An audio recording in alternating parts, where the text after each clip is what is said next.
নমস্কাৰ আপোনালোক সকলোকে স্বাগতম জনাইছো মোৰ চেনেলৰ অন্য এটা ভিডিঅ'লৈ। আজিৰ ভিডিঅ'টোত লৈ আহিছো হ'বলগীয়া ADAREৰ গ্ৰেড 3 আৰু গ্ৰেড 4 পৰীক্ষাৰ বাবে কেইটামান অতি গুৰুত্বপূৰ্ণ প্ৰশ্ন উত্তৰ। গতিকে বলকচোন ভিডিঅ'টো আৰম্ভ কৰোঁ। প্ৰথম প্ৰশ্নটো হৈছে মিবু গালু কোন জনগোষ্ঠীৰ পৰম্পৰাগত পোছাক? অপশ্যন ক কাৰ্বি, অপশ্যন খ মিচিং, অপশ্যন গ তিৱা এণ্ড অপশ্যন ঘ গাৰো। উত্তৰটো হৈছে অপশ্যন খ মিচিং জনগোষ্ঠীৰ পৰম্পৰাগত পোছাক। ২ নম্বৰ প্ৰশ্নটো হৈছে পুৰীৰ ৰথযাত্ৰা কোনজন হিন্দু দেৱতাৰ সন্মানতহে অনুষ্ঠিত হয়? অপশ্যন ক ৰাম, অপশ্যন খ শিৱ, অপশ্যন গ বিষ্ণু এণ্ড অপশ্যন ঘ জগন্নাথ। উত্তৰটো হৈছে অপশ্যন ঘ জগন্নাথ দেৱতাৰ বাবে হয়। ৩ নম্বৰ প্ৰশ্নটো হৈছে কথক কোনটো অঞ্চলৰ শাস্ত্ৰীয় নৃত্য? অপশ্যন ক কেৰেলাৰ, অপশ্যন খ মণিপুৰৰ, অপশ্যন গ তামিলনাডুৰ এণ্ড অপশ্যন ঘ উত্তৰ ভাৰতৰ। উত্তৰটো হৈছে অপশ্যন ঘ উত্তৰ ভাৰতৰ শাস্ত্ৰীয় নৃত্য। ৪ নম্বৰ প্ৰশ্নটো হৈছে ভাৰতৰ প্ৰথম সবাক চলচ্চিত্ৰ কোনখন?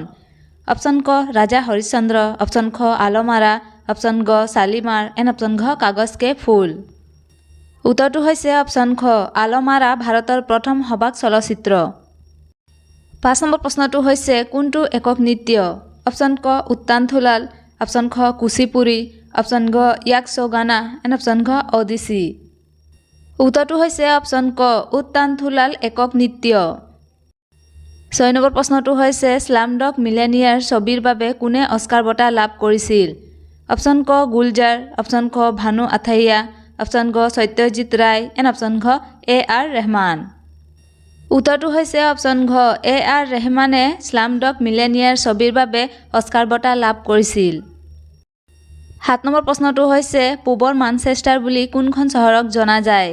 অপশ্যন ক গুৱাহাটীক, অপশ্যন খ শিৱসাগৰক, অপশ্যন গ শুৱালকুছিক এণ্ড অপশ্যন ঘ ধেমাজিক। উত্তৰটো হৈছে অপশ্যন গ শুৱালকুছিক পূবৰ মানচেষ্টাৰ বুলি জনা যায়। ৮ নম্বৰ প্ৰশ্নটো হৈছে সন্মানীয় দাদা চাহেব ফাল্কে বঁটা লাভ কৰা প্ৰথম অসমীয়া কোন? অপশ্যন ক ভূপেন হাজৰিকা, অপশ্যন খ জুবিন গাৰ্গ, অপশ্যন গ পাৰবীন চুলতানা এণ্ড অপশ্যন ঘ খগেন মহন্ত। উত্তৰটো হৈছে অপশ্যন ক ভূপেন হাজৰিকা দাদা চাহেব ফাল্কে বঁটা লাভ কৰা প্ৰথম অসমীয়া। ৯ নম্বৰ প্ৰশ্নটো হৈছে কোনজন অসম ৰত্নৰ প্ৰাপক নহয়? অপশ্যন ক ভূপেন হাজৰিকা, অপশ্যন খ নৱকান্ত বৰুৱা, অপশ্যন গ মামণি ৰয়ছম গোস্বামী এণ্ড অপশ্যন ঘ জিতেন্দ্ৰ নাথ গোস্বামী। উত্তৰটো হৈছে অপশ্যন খ নৱকান্ত বৰুৱা অসম ৰত্নৰ প্ৰাপক নহয়। ১০ নম্বৰ প্ৰশ্নটো হৈছে ভাৰত পৰ্ব ২০২৩ কোনখন চহৰত অনুষ্ঠিত হৈছিল? অপশ্যন ক মুম্বাইত, অপশ্যন খ আহমেদাবাদত, অপশ্যন গ নতুন দিল্লীত এণ্ড অপশ্যন ঘ জয়পুৰত। উত্তৰটো হৈছে অপশ্যন গ নতুন দিল্লীত ভাৰত পৰ্ব ২০২৩ অনুষ্ঠিত হৈছিল। ১১ নম্বৰ প্ৰশ্নটো হৈছে ২০২০ চনৰ দাদা চাহেব ফাল্কে বঁটা প্ৰাপক কোন?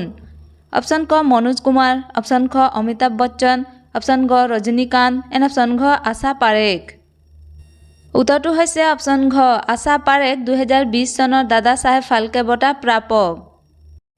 ১২ নম্বৰ প্ৰশ্নটো হৈছে মাধৱপুৰ মেলা ভাৰতৰ কোনখন ৰাজ্যত বিখ্যাত আকৰ্ষণ?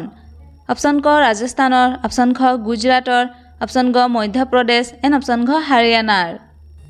উত্তৰটো হৈছে অপশ্যন খ গুজৰাটৰ বিখ্যাত আকৰ্ষণ মাধৱপুৰ মেলা।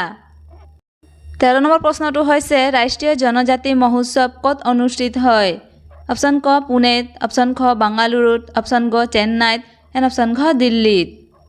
উত্তৰটো হৈছে অপশ্যন ঘ দিল্লীত ৰাষ্ট্ৰীয় জনজাতি মহোৎসৱ অনুষ্ঠিত হয়। ১৪ নম্বৰ প্ৰশ্নটো হৈছে ২০২২ বৰ্ষত কোনখন ছুটি ছবিয়ে অস্কাৰ বঁটা লাভ কৰিছিল? অপশ্যন ক ছামাৰ অফ চল, অপশ্যন খ পাইপাৰ, অপশ্যন গ কেমেৰা এণ্ড অপশ্যন ঘ ইণ্ডিয়াছ ডটাৰ। উত্তৰটো হৈছে অপশ্যন ক ছামাৰ অফ চল ছুটি ছবিয়ে অস্কাৰ বঁটা লাভ কৰিছিল। ১৫ নম্বৰ প্ৰশ্নটো হৈছে কাৰ ৰাজত্বকালক ভাৰতীয় স্থাপত্যৰ সোণালী যুগ বুলি কোৱা হয়? অপশ্যন ক মৌৰ্য, অপশ্যন খ ৰাষ্ট্ৰকূট, অপশ্যন গ পাল এণ্ড অপশ্যন ঘ গুপ্ত। উত্তৰটো হৈছে অপশ্যন ঘ গুপ্ত ৰাজত্বকালত ভাৰতীয় স্থাপত্যৰ সোণালী যুগ বুলি কোৱা হয়।